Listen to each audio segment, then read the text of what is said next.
Casket Match with Big Show. You remember what year it was? 2008. 2008. Yeah, you sent him into is this where you sent him into a standing casket Yes. and the lid wouldn't shut? No, I think that's how I ended up going over. It's because I Irish whipped him on the stage into the casket. The casket flipped over, and then the door shut. It shut. When he came down. Okay. This 2005, 6, 7, 8. I think it was physically for me, probably some of my best years. Mm-hmm.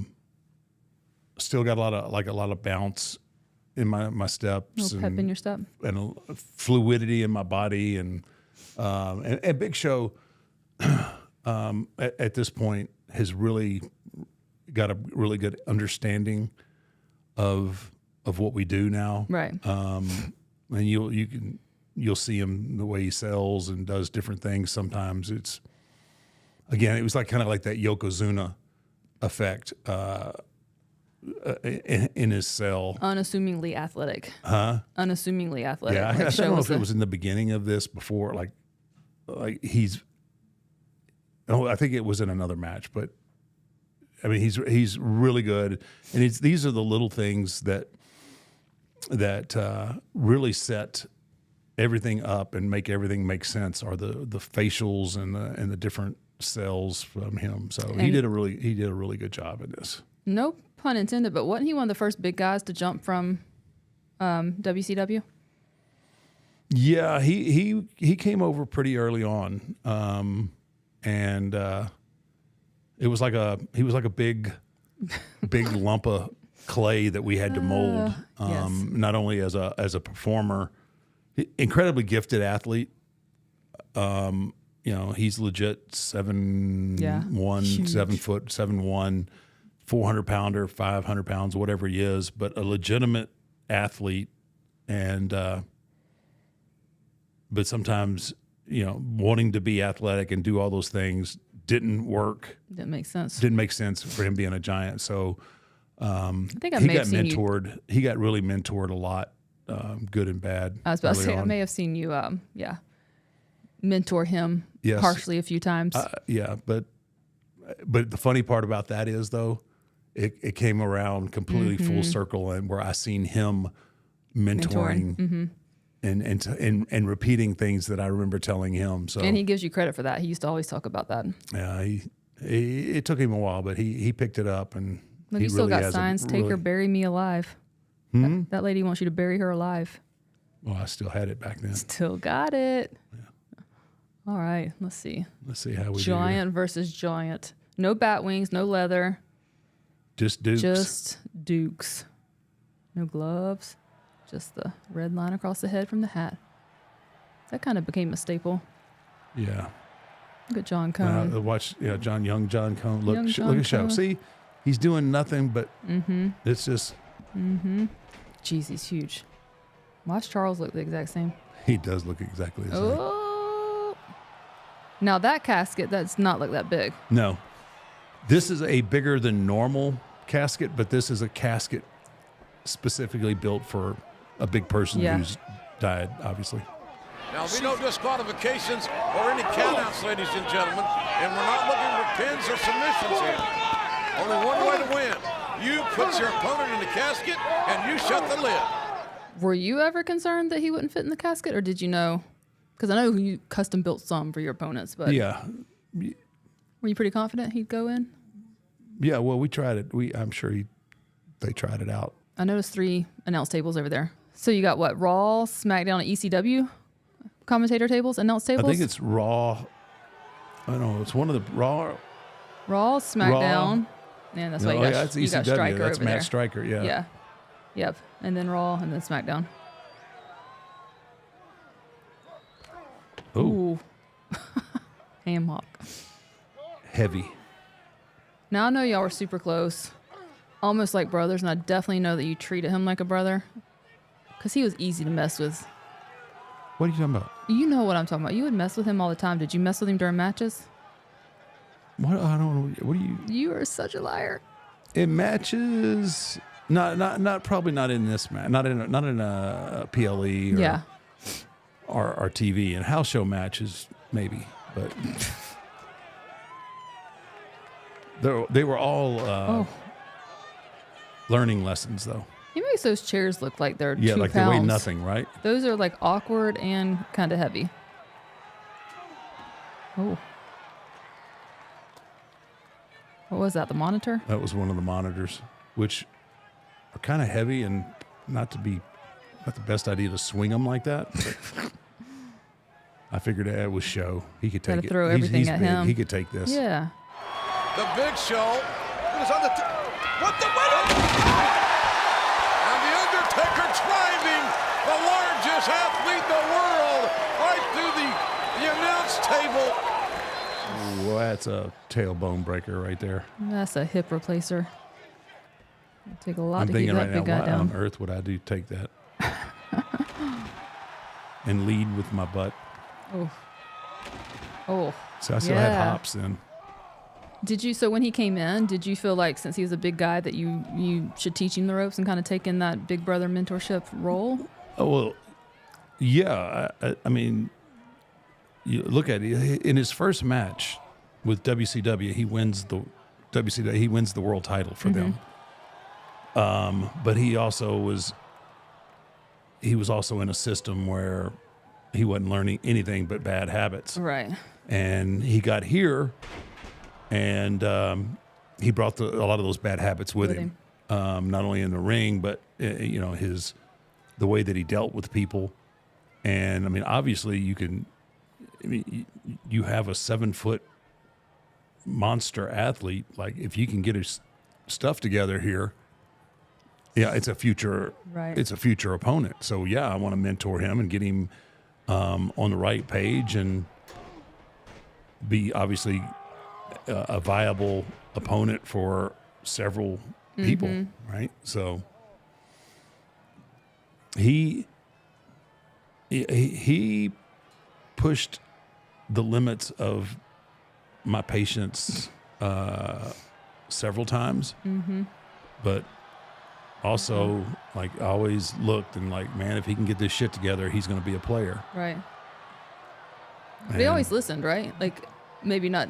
Yeah, he would listen, and then he would sometimes revert back. See, this is they're trying to explain that he has to he doesn't want to get close to the casket.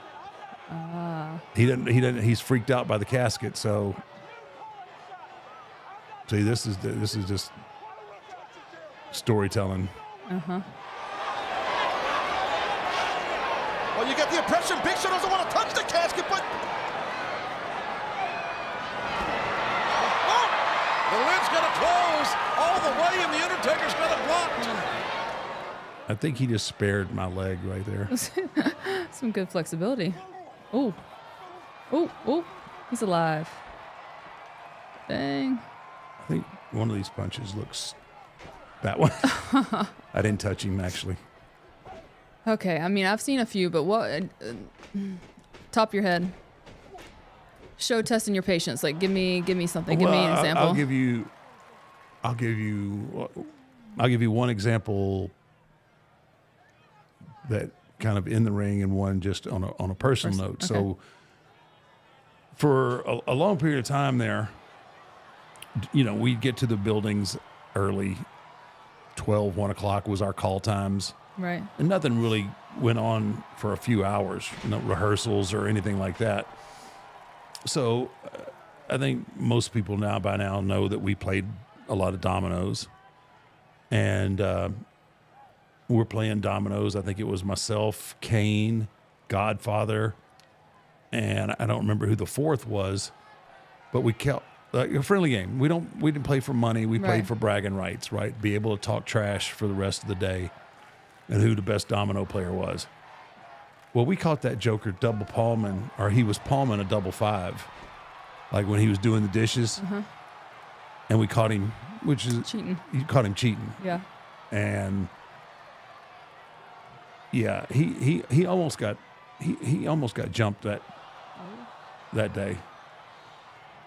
Because it just, there was no need for it, right? It's just, and then there was another time, I had just come back. I think I had been, I don't know if I had an injury or whatnot, but I started in a house show. It was in Detroit. And at this point in my career, like it was just a house show, right? I didn't like to. Oh, geez. I didn't like to get there and start talking about matches. Right. Like all I want, and the way that I wanted to run a house show was, I just want to finish, and then we'll come up with the rest of it. Mm-hmm. So I roll in again. I'd been off for a while. I come in. I'm saying hello to everybody that I hadn't seen in a while, and he comes in and he's like messing with me like a little kid, like, hey, what are we gonna do tonight? What are we gonna do tonight? Me and you, all right, we're gonna go. I'm gonna blow you up. I'm gonna do that. I'm gonna do this. I'm like, show. I was like, leave me alone. I said, I'm just talking right now. This is like when we showed up to the building. We're not on until the very last match. So we still got intermission, all this. I mean, the match hadn't even started yet. So anyway, he just keeps at it. And then finally he gets the message, and then right after intermission, here he comes again. He starts it all over again. And it was a tag, and I want to say it was me and Kane against him and somebody. And I don't remember who the somebody was. But I made sure I said, when I tag him in, or when you tag him in, do not tag him out. And I went to work on him. Blow him up. I gassed him to. He was purple. When I finally let him tag out, he was purple. He was sweating profusely, and he got out, and he was laying on the top rope, to where the top rope. He was laying on it so hard that the top rope was touching the second rope. Oh, my goodness. And just slobber and drool are running out of his mouth. He is so gassed. And then finally he recovered enough, and we got him back in the match. And I said, you still want to play ha? No, sir. No, sir. I was like, all right, here we go. But, it just...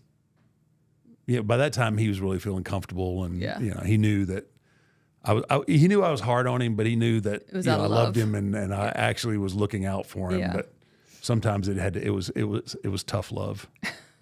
He tells I always love when he tells stories about me getting on him. He said, because he'd come back and he said, I'd see those little crooked fingers, and he'd be telling me to come over here, and I'd be like, damn, I'm about to get chewed out.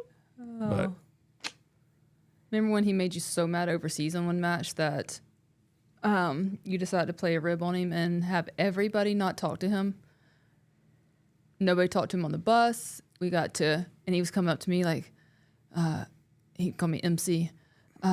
Is Taker mad? Like, I know the match wasn't good, but he's super hot. Like, he wouldn't talk to me. I was like, yeah, I don't know what's going on. Like, he's hot about something in the match, and left it at that, per your request. And then we got to catering. Nobody would sit with him. And then he finally sat with...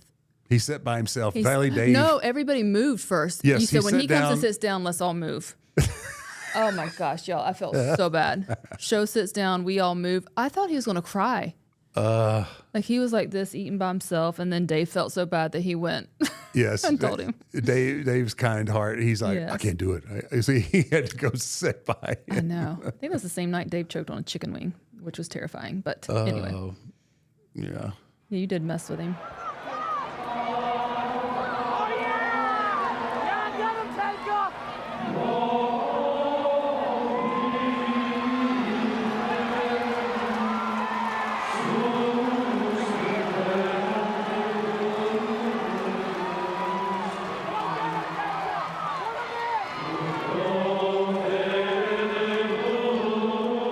Big Show has apparently destroyed one casket. We now have another casket. And these two huge men just hammering away. It's almost as if Big Show is wrestling defensively just to get out of dodge. Missed that camera angle. He just ran me into that 10 right there.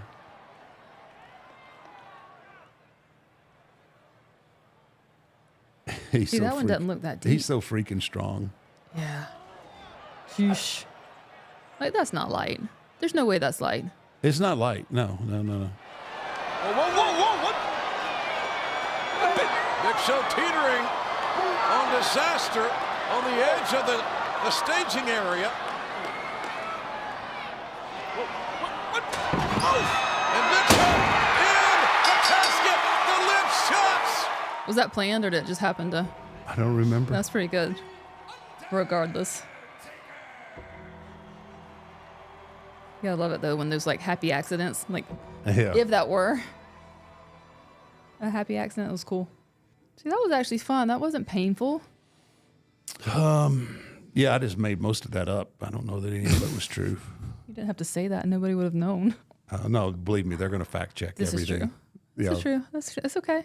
It's your point of view. Huh? It's your point of view. It's my recollection. It's your recollection. It's my recollection of what happened.